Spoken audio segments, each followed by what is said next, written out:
What's up guys, Shroom here, welcome to Lost Media Friday. Hope you had an awesome week, so why not kick back and learn about some canceled games for a really terrible platform. Interesting, I know. But anyway, did you know that Hotel Mario was not the only CDI game that featured Mario? Well, Hotel Mario is the only one that was released, but there were two more that were worked on but canceled after the failure of the CDI. Learn more about Super Mario's Wacky World and Mario Takes America today on Lost Media Friday.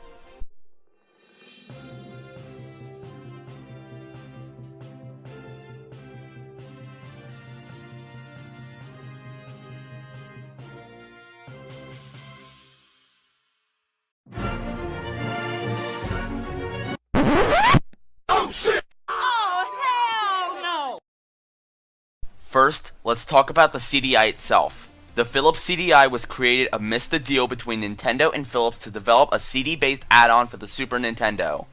They partnered with Sony before, but Nintendo was scared when Sony announced the Nintendo PlayStation, which combined the add-on and the Super Nintendo into one dedicated system. After they announced it, Nintendo partnered with Philips for the CD add-on, which made Sony mad. They were going to get out of the console business, but Ken Kutaragi convinced Sony that they could salvage the project, which led to the creation of the original Sony PlayStation, which beat the Nintendo 64 and took first place in sales for the 5th generation of consoles.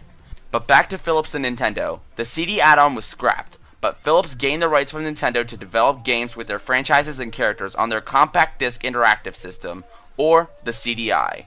With that, 4 infamous games were spawned. Hotel Mario. Here's the problem. Too many toasters. You know what they say, all toasters toast toast.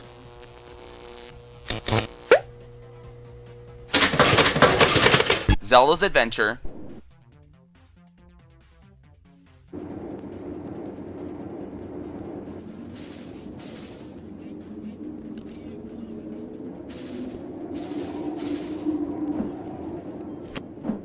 Zelda the Wand of Gamelon. Gauntlet is under attack by the evil forces of Ganon. I'm going to Gamelon to aid him. But Father, what if something happens to you? I'll take the Triforce of Courage to protect me. If you don't hear from me in a month, send Link. And Link, the Faces of Evil. It sure is boring around here.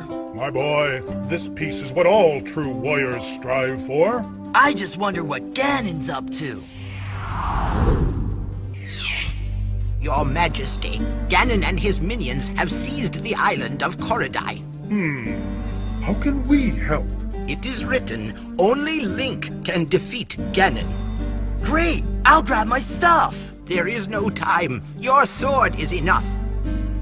How about a kiss? For luck? You've got to be kidding. Squadala, we're off! These games are well known for their poorly animated and cheesy cutscenes, of which said cutscenes would become a popular source for YouTube poop videos. So if you know me, Mario is not only my favorite Nintendo character, but my favorite video game character and series of all time, and that includes the spin-offs. My favorite spin-off is Mario Kart, by the way. But Mario's only game on the CDI was Hotel Mario, as so we thought. 2 other games were planned but never released. One is called Super Mario's Wacky Worlds. This game, as it sounds, is a spiritual sequel to Super Mario World. However, this game takes place in the real world rather than the Mushroom Kingdom or Dinosaur Land. Development started only a few weeks before the game would be presented to Nintendo, and even though the 2 developers worked 24 hours a day for 2 weeks, they didn't have much for the presentation. The game was so rushed, it was ported to a disc only 4 hours before the presentation that would take place. Despite all this, Nintendo was incredibly impressed by the results. Due to the poor sales of the CDI, the game had to be cancelled, and what remains is a functional prototype, which is odd for a game cancelled so early in development. However, there are some bugs and glitches. You can make Goombas stay frozen in the air literally just by touching them, and many levels shown on the title screen have no data at all. It remains a mystery if someone will take the helm and complete the game. A ROM was leaked out on emuparadise.com. If you want to play it, I'll link it in the description below. The next game is Mario Takes America. This game would have been an education game similar to that of Mario is Missing, Mario's Time Machine, and Mario's Early Years. Sigum, a Toronto-based developer, pitched a game in 1992 featuring Mario, and Philips loved it, and they agreed to fund the game. In the game, Mario was to travel to various locations around the United States, and it's rumored that footage of this game was shown at the New York CDI 3 conference and the Winter CES show in 1994. He arrived in New York and traveled across the country in various vehicles to reach Hollywood to star in a feature film. It was to use full motion video footage, some of which was already recorded, and it featured shots taken from helicopters, cars, and speedboats. It used 2D sprites and animation, inspired by the recent Mario television cartoons. In case of problems involving the use of Mario, sprites and sequences depicting Sonic the Hedgehog, as well as original characters named Metal and Heavy, were produced and coded into the game as backups. Even with this video footage, the CDI couldn't handle it. The memory of the console was maxed out, and Philips was not impressed. This ended up having Philips cut funding, and Sigum canceled the game and went bankrupt. All of their assets were taken by the Canadian Imperial Bank of Commerce, and it is rumored that all the assets for Mario Takes America are lost within the bank's archives. Maybe one day, the assets will be found, and people can see this fairly odd game as it was before its cancellation and the failure of the CDI.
To sum it up, Mario's Wacky Worlds is Super Mario World in the real world, and Mario Takes America was another game of Mario in the real world, but literally, and both were cancelled due to the CDI's failure.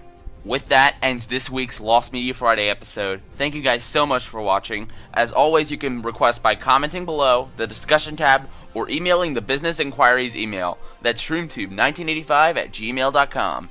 Anyway, that's it guys. Have a nice weekend. See you guys next time. Bye bye.